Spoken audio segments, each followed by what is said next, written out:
그 조선일보에서 특히 그랬겠죠. 오히려 북한이 친일 청산이 더 안 됐다. 아, 오히려 북에서? 네, 더 안 됐다. 그 다음에 그 탈북자 김금혁 역시 똑같은 말을 해요. 그래서 좀 황당했고, 그 논리는 아주 단순합니다. 그 표현이 난 너무 재밌더라고. 북한에는 반민특위조차 만들지 않았다.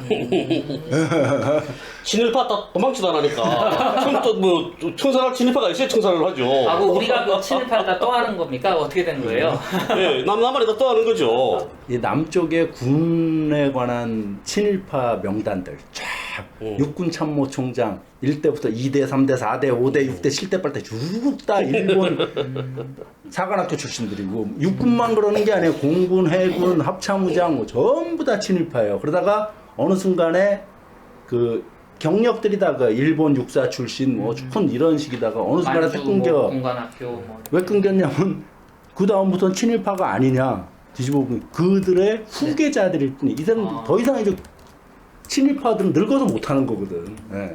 근데 지금 말씀하신 저도 이제 어느 자료에서 본 건데, 그나마 군은 광복군 출신도 조금 있고, 그 다음에 친일 그 뭐 만주 군사 학교 나왔던 뭐 박정희를 위시한 사람들도 있고, 이게 좀 섞여 있대. 한 3개 분파 정도 되는데, 경찰은 100% 그 대한민국에서 헌병대 친일 단 한 명도 없다는 거예요. 그래서 그분 말씀은 뭐냐면, 군은 그래도 무슨 뭐 이청천 장군이라든지 뭐 이범석 국방 누구 한두 명 내세우기라도 한대. 그러니까 그 친일들은 뒤로 빼고. 경찰은 단 한 명도 동상을 세울 사람조차 없다는 겁니다. 우리 경찰이 이런 사람이 있다라고. 저희 인사 먼저 드릴까요? 네, 여러분 안녕하세요. 네, 저희 왈가왈부 다시 찾아왔습니다. 저는 진행을 맡은 거투입니다. 네, 홍광철입니다. 예, 유영합니다. 네, 뭐 다들 잘 지내셨죠? 네, 늘 잘 지내고 있습니다. 오늘은 아마 두 분이 특별히 할 얘기가 뭐 제 생각에 많으실 것 같은데, 북의 친일파 청산에 대한 주제를 뽑아주셨어요. 근데 이게 아마 지금 내년 3월 9일이 그 대통령 선거가 있죠. 저희 뭐 통일 문제도 상당히 연결돼 있을 것 같은데, 그 중에 그 민주당 대선 경선 후보 이재명 씨가 그 대한민국이 다른 나라와 달리 친일 청산을 못해서 친일 세력이 미 점령군과 합작해서 뭐 다시 그 지배체제 그대로 유지하고 있다. 그랬더니 뭐 난리가 났었어요. 예. 그리고 또 뭐 김원웅 씨가 광복회 회장인가요? 예, 그분이 예. 이제 8.15 기념사에서도 한 말씀 하신 게 있고, 예. 아마 관련해서 여러 가지 이슈하고 논란을 좀 정리해 주신 것 같은데, 좀 소개를 해 주시죠. 예, 어쨌든 그 이재명 씨가 이런 말했고, 김원웅 씨가 이제 좀 전에 말한 그런 말들을 하니까 이제 언론에서 난리가 났죠. 뭐 그거야 뭐 보시는 분들 다 아실 텐데, 특히 이제 그 조선일보에서 특히 그랬겠죠. 오히려 북한이 친일 청산이 더 안 됐다. 아, 오히려 북에서? 네, 더 안 됐다. 그 다음에 그 탈북자 김금혁 역시 똑같은 말을 해요. 그래서 좀 황당했고, 그 논리는 아주 단순합니다. 그 표현이 난 너무 재밌더라고. 북한에는 반민특위조차 만들지 않았다. 친일파 다 도망치다 나니까. 처음 또뭐 청산할 친일파가 있어야 청산을 하죠. 아, 그 우리가 그 친일파를 다 떠하는 겁니까? 어떻게 된 거예요? 네, 남한이 다 떠하는 거죠. 어떻게 됐냐면, 네. 이건 소련 군정이 그 발표한 자료거든요. 아, 그 네. 보게 되면 그 1947년도에 그러니까 북에서 네. 그러니까 해방이 1945년 8월 15일에 해방이 되죠. 네. 그 다음엔 소련 군정이 그 시작됩니다. 소련 군정이 네. 6개월을 했거든요. 6개월을 해서 그 2월 8일에 46년 2월 8일 전에 끝이 나죠. 군정이 끝이 나면서 북조선 임시인민위원회가 조직됩니다. 그러니까 북조선 인민위원회가 조직되면서 김일성 당시 위원장이었죠. 임시인민위원회 위원장이 그 친일파 청산에 대한 규정을 합니다. 어떤 게 친일파다. 네네. 이런 것만 청산을 하자. 이렇게 한 거죠. 규정을 그전에는 그 규정이 없이 이렇게 마구잡이로 막 그 시작했던 거죠. 그러다 보니까 그 친일파에 도망치게 됩니다. 그런데 그 도망치다가도 또 잡힌 놈들 있잖아요. 네네. 예? 그게 바로 그때부터 46년 2월 8일부터는 정식 재판을 통해서 이렇게 처벌이 되죠. 그게 47년도에 279명이 예, 유죄 판결을 받고요. 네. 48년도에는 182명이 받습니다. 도망치다 나머지 뭐 도망 친일파라던데 이거는. 네? 김창룡인이 다 북에서 내려온 아, 사람이에요. 그래요? 그렇죠. 김창룡, 뭐 오제도 검사, 뭐 김창룡 같은 건 거기서 체포됐는데 기차에서 뛰어나 도망쳐 온 거 아니에요? 네. 그 보면 군정, 그러니까 소련 민정당국이죠. 네. 그 통계를 보게 되면 46년부터 48년 8월까지 네. 남한으로 건너간 사람의 수는 84,369명입니다. 84,000여 명. 예. 46년도에 44,175명이 갔고 네. 47년도에 3만 명. 이게 쭉 줄어들죠. 네. 48년 8월에는 9,723명. 이렇게 건너갔습니다. 남한으로. 그러니까 친일파들은 다 튄 겁니다. 그렇게 추정해 볼 수 있겠네요. 예. 그 대다수가 친일파가 아니면 네. 그 대다수가 친일파였다는데요. 네.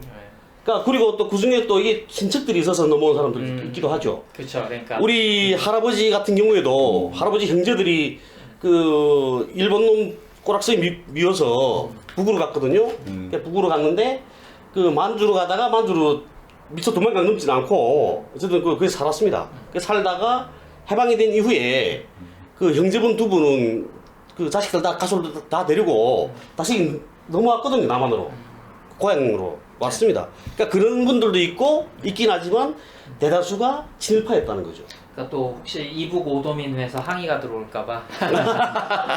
그러니까 물론 뭐 이런저런 여러 가지 이유들, 내가 뭐 소신이 다르다든지, 내가 뭐 종교적인 이유라든지 여러 사람들이 섞여 있을 수는 있겠습니다만, 우리가 추정해 볼 때 그 지금 그 여러 이게 첫 해 이제 84,000여 명, 그리고 이제 해마다 넘어온 사람들이 상당수는, 근데 반민특위도 없이 어떻게 이 민족 반역자를 이렇게 잘 처리했습니까? 어쨌든 이 최보식 씨 이 양반 얘기는 그거예요. 네. 쭉 글에 보면은 이승만 대통령은 헌법 제정 과정에서 당시 두 번째로 큰 정당이었던 한민당과 결별했다. 그렇죠. 이승만하고 한민당. 근데 한민당이 사실 원래 친일 정당 아니에요. 대표적으로. 그 동아일보 김성순이 어쨌든 뭐. 근데 그랬기 때문에 그 쉽게 말하면 이승만은 한민당과 관계가 없고, 그 따라서 이승만 정부를 친일 정부라고 부르는 건 사실과 부합하지 않는다. 예? 그 다음에 또 오히려 한민당이 친일 정당이다 이러면서 한민당이 오히려 현 민주당의 뿌리다. 민주당의 뿌리인 건 맞아요. 한민당이. 어쨌든 이런 논리를 가져와서 아까 반민특위조차 없었다 거기는. 그 다음에 오히려 남쪽에서도 친일파는 이거 김원웅이 그랬던 거 아니에요? 이번에 그 네. 야당들이 친일 뿌리다 이런 식으로 했던 거예요. 아, 오히려 민주당이 뿌리다 이런 거고 이 사람 논리는. 예. 그 이승만 대통령이 한민당과 결별했다는 거는 사실이긴 하잖아요. 그치 한민당하고는 다른 거죠. 그러니까 이제 이게 뭐 이 사람이 뭐 친일이 아니어서 그런 게 아니라, 이게 자기가 저기 국회에서 대통령이 안 되니까 지가 자유당을 만든 거죠. 그렇죠. 한민당과 결별하고. 그러니까 이제 그런 설명들을 지금 뭐 다 아실 것 같아서 생략하신 것 같은데, 이제 그런 사연들 없이 이 최보식이라는 사람이 이거를 그런 식으로 얘기를 한다는 거죠. 그러니까 김원웅 회장님이 그 대한민국의 이승만 정권은 지금 친일파다. 근데 초기 내각의 면면을 살펴보면 뭐 이시영 부통령, 이범석 국방장관, 뭐 이청천 뭐 무임소 장관 등이 있었기 때문에 친일파가 아니다, 뭐 이런 얘기인가요? 그런 논리예요, 저기가. 그러면서 오히려 또 재밌는 거는 그 김금혁이 그 오히려 북한이 더 친일이다 그러면서 그 예를 몇 명 들어요. 어? 그 김일성의 외삼촌이죠, 강양욱.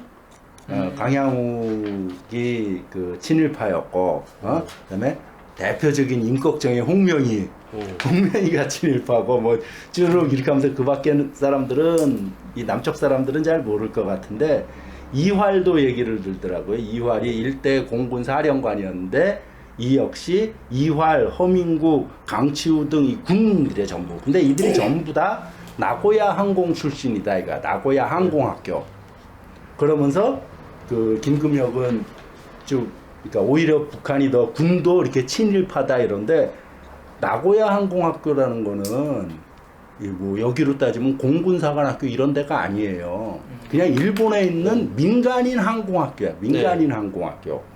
그 이활인가 이 사람이 원형 인물로 등장하는 영화도 있어요. 북의 성세라는 영화에 보면은 그 어떻게 이 사람이 공군을 주도하게 되는지 그런 얘기도 나오는데 저는 김금혁 이 친구도 참 재밌어요. 그러니까 이완이라는 사람 그 일본에서 나고야 항공학교 졸업하고 그 민간 항공학교 민간 학교. 네 그리고 그 졸업하고 신문사에서 비행사를 했습니다. 그때 당시는 일본은 아마 비행기로도 신문 날라나 봐요.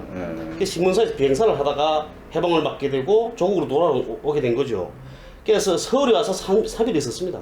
서울에 와 보니까 아 여기는 내가 있을 때 아니야. 그러니까 고향이 염주거든요. 네. 그래서 염주라는 거는 평안북도 염주라는 게 신의주 옆입니다. 예? 그러니까 그 사람 고향으로 돌아갔죠. 그 신의주 비행장이 있었단 말이에요. 네. 그래서 그 사람이 그 비행장을 접수하게 되죠. 가서 자기 친구들하고 함께. 근데 그 이제 그 이야기하던 이제 그 김금혁이라는 그 걔가 이야기하던 그 이활 그다음에 한 사람 강치우. 예? 강치우. 이 사람 같은 경우에도 다 같이 이 나고야 항공학교 출신인 겁니다. 일본군에 복무한 그 전력은 없었고요. 그래 그 사람들이 가서 그 신의주 비행장을 접수하고 마사진 비행기들을 고치고 이렇게 했단 말이에요. 이 홍명희 씨, 그러니까 다 부수상까지 했던 홍명희 씨 같은 것에 대해서, 홍명희님에 대해서 지금 뭐 친일파다 이러는데 이거 황당한 거지 저기가. 그래요?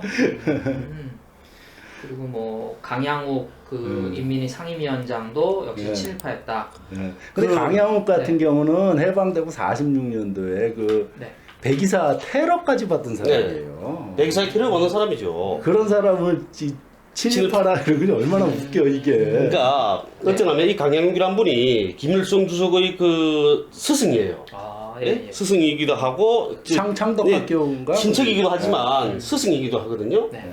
그리고 그 김수석한테다가 조선 독립에 대한 그 뜻을 네. 심어준 사람이기도 하죠. 예? 그리고 이분이 그 마지막 김수석이 떠날 때 그 중국으로 다시 들어갈 때 마지막에 발해준 사람이에요. 이분이 발해주고 그리고 그 일제 때는 이렇게 조선 광복회, 조국 광복회, 예? 조국 광복회에 소속된 이런 특수 회원들이 많았어요. 네. 그러니까 그런 분들 중에는 일본 헌병도 있었고요. 그러니까 헌병 있어요. 그거 누구지? 헌병 보조 홍뭐였나? 어쨌든 그리고 박달. 예. 박달인가 누가 거기 김일성이 그 권유를 해요. 헌병을 하라고. 예. 아, 그러니까 헌병도 있었고 경찰도 있었고 그다음에 뭐 그 도의원도 있었고 뭐 그 일제 기간에 복무를 했단 말이에요 그 사람들이. 네, 네, 네. 일제 기간에 복무를 했는데 그 기간에서 복무를 하면서 조선 독립을 위해서 싸운 거죠 그 사람들이. 박달 박달인가 저도 누구 있어요. 저한테 지금 정확히 이름 생각하는데 김일성이 항일운동할 당시에 함경동과 저기 그쪽인데 헌병에 지원을 해라. 근데 이게 말이 되냐 그랬더니 그 사람이 아니 헌병이라는 시경 위장을 하라 이거지. 헌병이라는 합법적 신분으로 위장을 해서 네. 도와줘라 이런 거예요. 그래서 지금 여기서 보면은 네. 그 김금혁에 놀린 그거 안에 이화린이 뭐 이 사람들이 나고야 항공학교 출신이고 뭐 이러면 아니 일본에 가서 공부하면 다 친일파인가? 윤동준이 뭐 다 친일파인가 그러면? 네. 문익환 목사님 다 친일파인가? 일본에 그 사람들은? 그리고 보면 네. 이렇게 일제 시대, 그러니까 일제 그 뭐 감동군이나 조선주둔군이나 네. 일본군에 복무했던 사람들을 군사지휘관으로 그 쓸 일이 없었어요. 얘는 이제 그 김금혁이라는 애는 그 항일투사들은 정말 그 무식한 사람들이기 때문에 군대나 국가를 운영할 힘이 능력이 없었다. 네. 이랬단 말이에요. 네. 그런데 그 사람들이 항일전쟁, 10년 넘게 항일전쟁을 한 사람들이요. 예? 그 만주에서. 우리 김책이란 분은 유명하죠. 예? 그분 같은, 최용건 같은 사람들. 이런 사람들 정규교육 다 받은 사람들이고, 선생님들이었어요, 그 사람들이. 예? 학교를 짓고, 그 우리 조선 사람들을, 중국에 있는 조선 사람들을 계몽시키고, 조선 독립에 대해서 배워주고, 이러던 분들이란 말이에요. 그리고, 항일전쟁 시작해서는 자기들이 직접 그 발산 부대를 모아가지고, 예? 그 부대를, 군단, 여단, 사단들을 지휘하던 사람들이거든요, 그 사람들이. 그리고 그 사람들이 왜 몰라요? 그리고 또 소련이 그 원동의 훈련기지에 들어가서는 거기서는 공부를 했잖아요. 들어가서. 이제 해방된 조국에 가서 우리가 어떻게 이제 당국과 군대 건설을 하겠나. 공부를 했단 말이에요, 그 사람들이. 거기서. 또 그런 사람들이고, 동국 삼성을 해방시킨 거는 우리 조선 사람들이었어요. 그 제일 앞장에 조선 사람들이 서 있단 말이에요. 강건, 박낙건, 예? 이런 사람들이. 그 당시 그 중일 전쟁 거쳐서 네. 이제 중국의 장개석 국민당군대하고 싸웠어요. 네, 그러니까 국공내전 2차 네. 국공내전에서 이제 그 모택동 공산당 정부가 수립되는데 상당히 큰 역할을 했다는 네, 거죠. 그렇죠. 그 네. 개사단, 4개사단 그리고 네. 그게 나중에 이제 한국 전쟁하고도 연결이 되는 네. 거고. 그래서 이제 북에서 친일 청산이 제대로 안 됐다라는 사람들의 주장이 논리가 이런 거에다 또 대표적인 사례로 드는 게 그 최승희예요, 최승희. 예, 그래서 최승희 그 저 무용가 무용가로 나도 이렇게 보면서 이제 남쪽의 친일 청산과 북쪽의 친일 청산을 제가 어디 가서 이렇게 쭉 설명할 일이 있으면 최승희 예를 많이 들어요. 오히려 최승희는 여기는 친일 인명사전에 등록된 친일파로 등록이 돼 있는데 북에서는 애국열사능에 한정이 돼 있어. 근데 이거는 그런 거죠. 북에서는 친일 청산을 자신들은 다 했기 때문에. 그리고 최승희는 아까 좀 전에 말한 모르겠어요. 그 정확한 나도 북에 대한 친일파의 기준은 모르겠는데 북에선 친일 그러니까 처형 대상이 아니라고 판단했기 때문에 살려준 것 같고 그러니까 살아남았고 뿐만 아니라 과거는 과거고 그 뒤에 열심히 하면 인정해주겠다 해서 나중에 그 최고 그 애국열사는까지 안장된 게 아닌가라는 생각이 들어요. 그게 네, 친일파에 대한 규정이죠. 네네. 친일파 민족반해자에 대한 규정이에요. 네네. 그 규정에 보면 부칙에 있거든요. 네. 부칙에 위 조항에 해당한 자로서 현재 나쁜 행동을 하지 않는 자와 건국 사업에 적극 협력하는 자에 한해서는 그 세상을 감면할 수 있다. 이렇게 부칙에 달려져 있어요.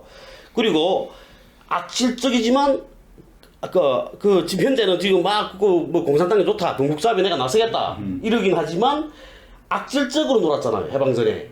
그거는 용서 안 했죠, 그런 거는. 용서 안 했어요, 그런 사람들은. 그러니까 이제 그 형식적으로 뭐 숫자가 몇 명이 되느냐, 그리고 뭐 어떻게 뭐 반민특위를 만들었느냐 안 만들었냐. 근데 뭐 여러분 다 아시겠지만 그래도 짚어야 될 게 지금 그 뭐 최보식 기자가 얘기한 뭐 이시영 부통령님이라든지 뭐 이범석 장군이라든지 정치적 행보가 좀 다르지만 이분들 전부 다 반민특위 깨지고 뭐 이승만 하는 꼬라지 보면서 다 사퇴한 거 아닙니까? 나 이런 그 정부하에선 일을 같이 못한다. 사퇴하고 나오고 뭐 그때 농림부 장관 했던 그 저기 누구죠? 조봉암 선생님 같은 경우는 토지개혁 겨우 이렇게 좀 자본주의화해서 좀 거기에 맞춰서 아주 진짜 이승만은 손댈 수 없는 이거를 성공적으로 그나마 그 자본주의 그 독립한 제3세계 중에서는 뭐 북하고는 이제 체제가 다르니까 자본주의 미국이 영향을 미친 나라 중에 가장 성공적으로 했음에도 불구하고 조봉암도 결국은 이승만의 정적이 되니까 뭐랄까 처형당하고 뭐 이런 것들을 봤을 때 형식적으로 숫자라든지 이런 걸 보고 할 게 아니라 지금 두 분 말씀은 결국 내용이라는 거, 실질, 그리고 누가 기준을 잡고 누가 중심을 잡아서 이끌어가면서 사람이라는 건 변할 수 있고, 그죠? 또 그 상황에 따라서 그 사람의 또 재능 때문에 불가피하게 써야 되는 경우도 있고, 그냥 모든 사람을 다 어떻게 갈아엎고는 이 사람들이 쓴 글에도 나와요. 뭐 프랑스 같은 경우는 짧으면 2년, 길게 잡아야 4년 동안에 BC라는 정부가 있었고, 대한민국은 36년, 35년이 넘는, 그리고 저기 북처럼 1905년을 기준 40년이 넘는 기간 동안 식민 통치를 받았는데, 그럼 어떻게 부역자들 다 갈려내느냐? 사실 그건 안 된단 말입니다. 그러면 지금 실질적으로 중심을 잡고 뭐 민중들을 위한, 인민들을 위한 정책을 펴고 거기에 대해서 반항하거나 저항하거나 뭐 자신들의 이익을 위해서 어떤 정치 집단을 만들거나 사회단체를 만들어서 뭐 불화를 만들거나 이런 사람들을 쳐내고 나면, 그리고 간첩 뭡니까 그 항일 독립투쟁 하셨던 분들 다 때려잡은 사람들이 그 김홍봉 그 저기 의열단 단장님이 누구한테 잡혔습니까? 노독술한테 잡힌 거 아닙니까? 집에서 일제들한테도 한 번도 잡히지 않은 분이. 근데 그거를 보고서 지금 대한민국 사회가 지금 북보다 더 무슨 친일파 청산이 잘 됐다라는 거는 제가 가만히 들어도 좀 이해가 안 되는 부분이 많아서. 네. 지극히 비정상적인 사고방식을 하고 있는 거예요. 이런 사람들이 언론인이라고 지식인이라고 이렇게 하고 쉽게 말하면 일반 국민들을 현혹하고 있는 거죠. 그리고 보면 네. 어떤 형태들이 있었냐면 우선 두 가지 무리가 있었죠. 또 자기 정체를 숨긴 거예요. 네. 자기 정체를 숨기고 그 기관에 들어가서 네. 그 근무했던 게 실리들어 말하면 45년도 말까지 그 북조선 그 당시 그 보안대 네. 지금으로 말하면 경찰이죠. 보안대에서 친일파로 정체가 드러나서 네. 숙청됐단 말이야. 면직된 사람이. 예? 3,600명이에요. 45년 말까지. 이게 징계 네. 예, 그러니까 저리 퇴임시켜 버렸죠. 네네. 예? 근데 그게 그 당시 북한 그 보안대 총 인원이 41%예요. 오 상당히 많네요. 상당히 많았죠. 네. 그러니까 그 정체를 숨기고 있었던 거예요. 네. 그리고 또 심지어 그 지방의 유지라고 하는 사람들. 당시에 인민위원회라는 거는 선거로 해서 네네. 선거해서 인민위원장을 뽑았단 말이에요. 그 당시에는. 그러니까 내가 지방 유지고 돈 팍팍 쓰면 위원장이 될 수 있었던 거예요. 그래서 실례로 말하면 양덕군 인민위원회 위원장 같은 경우에는 일진회 회장 하던 사람이 인민위원장이 됐어요. 아 친일파 단체였던 일진회 예, 회장. 일진회 회장을 하던 사람이 인민위원장이 됐다는데요. 네, 알아요. 그리고 그런 이모 선생, 이모 선생의 수기에도 나와요. 이모 선생이 그 당시 해방된 이후에 그 인민위원회 선거를 하던 그 장면을 쓴 게 있거든요. 그러니까 인민위원회 선거를 시작을 했는데 친일파가 연단에 나와서 자기 인민위원장을 하겠다고 떠들었다. 그런데 우리 면에서는 그 양심적인 그런 사람이 인민위원장이 되긴 했다. 그렇지만 친일파들이 그때 해방된 이후에도 그렇게 날뛰었다는데요. 오히려 완전히 그만큼 그 날 지지할 사람이 많을 거다 하고 나서는 거죠. 내 마을 유지였으니까. 암살의 이정재 같은 거네. 그냥 독립운동 다 했는데 나 쭉 빠졌는데. 그러니까 이렇게 그 당시에 친일파에 대한 규정이 정확히 없다나니까 네. 이렇게 친일파들이 등용이 되기도 했었고 또 그리고 우리 흔히 종파군자라고 우리는 말하거든요. 네. 북한에서는 허가이, 뭐 오기섭 이런 그 사람들이 오기섭 같은 경우는 대표적인 그 함남도와 할거 세력이죠. 예? 오기섭이는 그 북조선 공산당 중앙조직위원회라는 걸 그 10월 10일에 창립을 할 때 지지를 했어. 처음에는 그걸 지지를 했는데 그때 왜 지지를 했냐면 자기 파워가 크니까 네. 자기가 그 위원장이 될 줄 알았던 거죠. 예? 그러니까 공산당 당수가 될 줄 알았던 거예요. 네. 그런데 왕청같이 선거해 보니까 자기는 좀 밀렸어. 그 캐심하잖아. 캐심하니까 나는 이거 인정 안 한다. 나는 서울중앙 인정하겠다. 박헌영이 인정한 거예요. 아, 네네네. 그러니까 이 지방 할거주의. 그러다 나니까 오기섭이 같은 경우에는 자기를 따르는 친일파를 네. 추천을 해요. 소련 군정 당국에.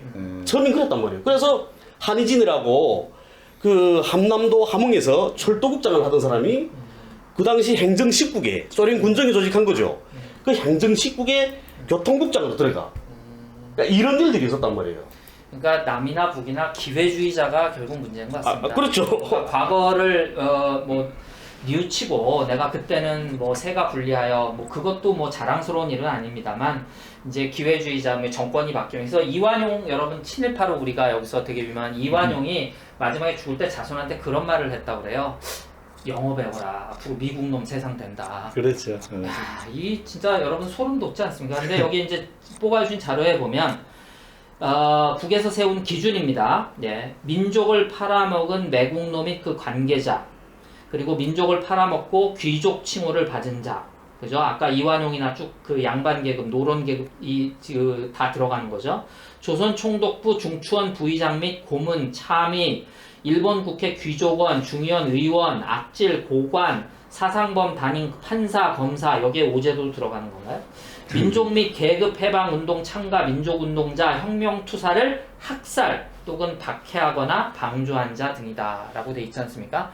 그러니까 그 외에 사람들은 우리가 다 새로운 국가를 만드는데 힘을 합쳐야 된다는 거고 그거는 대한민국이나 북이나 같은 건데 우리가 이승만 정권을 비판할 수밖에 없는 것은 이게 뭡니까? 그 몸통과 꼬리가 바뀌었다는 거죠. 이승만은 자기가 자신의 정권을 유지하기 위해서 오히려 이게 화합이라는 명분 속에서 친일 세력을 그대로 대거 등용하고 그들을 이용하고 왜냐하면 자기가 정치 세력 기반이 약하니까 이걸 가지고 우리가 얘기하는 거 아니겠습니까? 그러니까 여기서도 네. 보면 김금혁이 아까 그 군 출신으로 나고야 항공학교 나온 네. 사람 3명을 뽑았잖아요. 네. 근데 그것도 황당하지만 나고야가 또 그 인터넷이든 뭐 그런 자료를 보면 있어요. 이 남쪽의 군에 관한 친일파 명단들 쫙 육군 참모총장 1대부터 2대, 3대, 4대, 5대, 6대, 7대, 8대 쭉 다 일본 사관학교 출신들이고 육군만 그러는 게 아니에요. 공군, 해군, 합참의장 뭐 전부 다 친일파예요. 그러다가 어느 순간에 그 경력들이 다 그 일본 육사 출신 뭐 큰 이런 식이다가 어느 순간에 딱 끊겨. 뭐 공관학교 뭐 왜 끊겼냐면 그 다음부터는 친일파가 아니냐 뒤집어 보면 그들의 후계자들일 뿐이 이들은 더 이상 이제 친일파들은 늙어도 못하는 거거든. 예.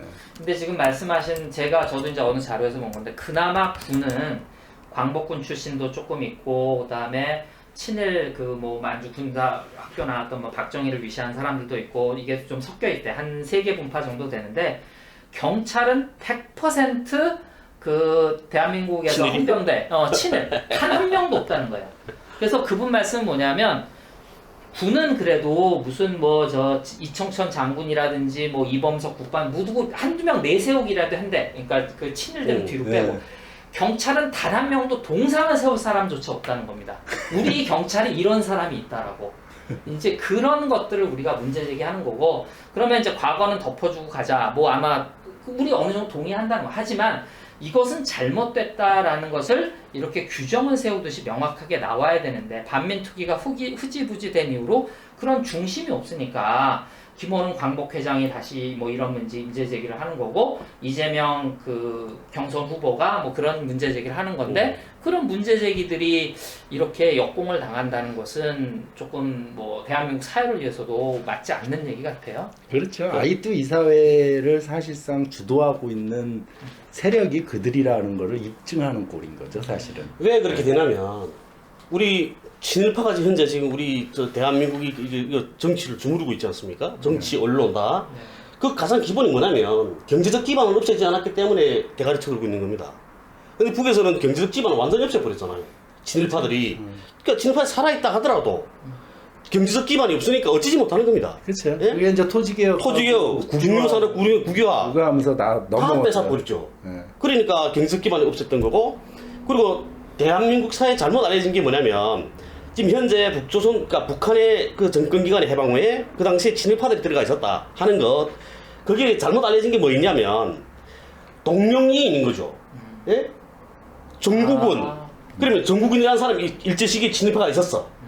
그 사람 갖다 거기다 붙이는 겁니다. 저기 친일파였다고. 그러니까 이름이 같거나 또 그때는 보니까 대부분 가명들을 많이 썼더라고요. 네. 한일 무장 투쟁한 분들은 뭐 아까 김원범 의원 단장님도 가명이 뭐 3개 4개 되고 이러니까. 김일성부터 가면 말이에요. 그래서 김일성. 김일성 가짜설도 이제 나오는 거죠. 네. 그죠? 이 보면 정국은, 예? 정국은이라는 사람 저기 그 뭐 문화선전선 부상했거든요. 네. 근데 그 사람 보고 지금 친일파라고 하는 거예요. 친일파라고 하는데 이게 전국은 간첩 사건이라는 게 있었어요. 아 실제로. 예. 네. 근데 이 사람을 지금 이게 남한에서 간첩 사건이 있었는데 그 사람을 그 사람을 지금 그 문화선전선 부상하는 사람 저기 저 친일파다. 그러니까 동명이인으로 이렇게 말하고 있는 거죠. 그 다음에 보게 되면 또 있어요. 김정재 북한 보위성 부상이에요. 네. 근데 이 사람이 일제시대 양주군수였다. 네. 근데 이 사람이 그 해방 후에 뭐해서 북에 들어가서 네. 임무를 받고 와서 간첩이었다는 거죠. 예? 그래서 그 사람이 또 김정재 간첩 사건이 있어요. 아. 근데 북한 보위성 부상이 여기 내려 간첩할 일이 없잖아요. 예? 북한 문화선전 그 부상이 여기 왜 와서 간첩을 하고 있어요. 아 북에서 무슨 공작 사업을 하면 몰라도. 네. 그러니까 북에서 간부를 하고 있는 사람을 지금 남한에서 있는 사람을 그 친일파를 갖다가 저기다 붙이는 거죠. 동명이인. 네, 동명이인을. 네. 그러니까 이런 일도 있는 거예요. 그러다 나니까 아까 그 김국명이가 이야기한 거, 네. 그 강치우, 허민국, 이민국 부사단장, 허민국이랑 그것도 동명이인인 거예요. 동명이인. 네. 그렇다고 해서 그 사람 갖다 정말 친일파를 몰아버리면 안 되죠. 생각해 보세요. 해방 후에 항일팔일산이 나와서 지금 그 정권을 잡았어. 정권을 잡았는데 항일팔일산이 사람이 없어서 일본군을 갖다가 그 사단장을 시키고 있겠어요? 그래서 참 이 김근혁 탈북 청년이 말하는 북한의 친일 청산이라는 이 소식을 실은 주간조선도 대단하고 아마 김근혁 씨는 젊은 나이에 내려왔죠 이쪽으로. 그렇죠. 제가 여기서 자료들을 그래도 꽤 많이 보는 편인데 그 자료들 여기서 만들어낸 그 자료를 그대로 지금 옮기고 있는 게 아닌가 싶어서 조금 김근혁 씨도 만약에 좀 공부를 열심히 하고 좀 이렇게 좀 폭넓은 생각을 하면서 조금 했으면 좋겠고 못다 하신 얘기는 저희가 예, 예. 홍범도 장군님이 현충원에 그 안장이 됐죠. 아마 그 네. 이슈를 다룰 때 조금 더 보충해서 말씀드리도록 예, 예. 하겠습니다. 여러분 좀 기대 갖고 많이 봐주시고요. 오늘은 여기까지 할까요? 예, 예. 네, 여러분 감사합니다. 같이 만나